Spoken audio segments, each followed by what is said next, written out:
पिंपरी चिंचवड महानगरपालिका दिव्यांग भवन फाउंडेशनच्या वतीने दिनांक 17, 18 आणि 19 जानेवारी 2025 रोजी पर्पल जल्लोष दिव्यांगांचा महाउत्सव या कार्यक्रमाचं आयोजन करण्यात आलेलं आहे। हा कार्यक्रम ऑटो क्लस्टर सेंटर पिंपरी या ठिकाणी संपन्न होणार आहे।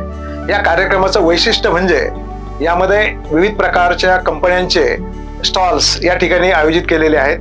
त्याचबरोबरीने ज्या दिव्यांग संघटना आहेत त्यांचे देखील स्टॉल्स आपण या ठिकाणी निश्चित केलेले आहेत। या परिसरातील जे दिव्यांग विद्यार्थी आहे त्या विद्यार्थ्यांच्या विविध कलागुणांना आविष्कार देण्याची संधी देण्यासाठी या ठिकाणी आपण व्यासपीठ उपलब्ध करून दिलेलं आहे आणि त्याचबरोबरीने विविध प्रकारचे फूड स्टॉलचं देखील आयोजन केलेलं आहे। तर हा महाउत्सव म्हणजे सर्व आपल्या दिव्यांग नागरिकांसाठी आणि सर्वसामान्य नागरिकांसाठी एक मोठी पर्वणी आहे। पिंपरी चिंचवड महानगरपालिका दिव्यांग फाउंडेशनच्या वतीने मी असं आवाहन करतो की ह्या कार्यक्रमासाठी सर्व नागरिक दिव्यांग बांधव यांनी बहुसंख्येने उपस्थित राहून ह्या कार्यक्रमाचा लाभ घ्यावा ही विनंती। धन्यवाद।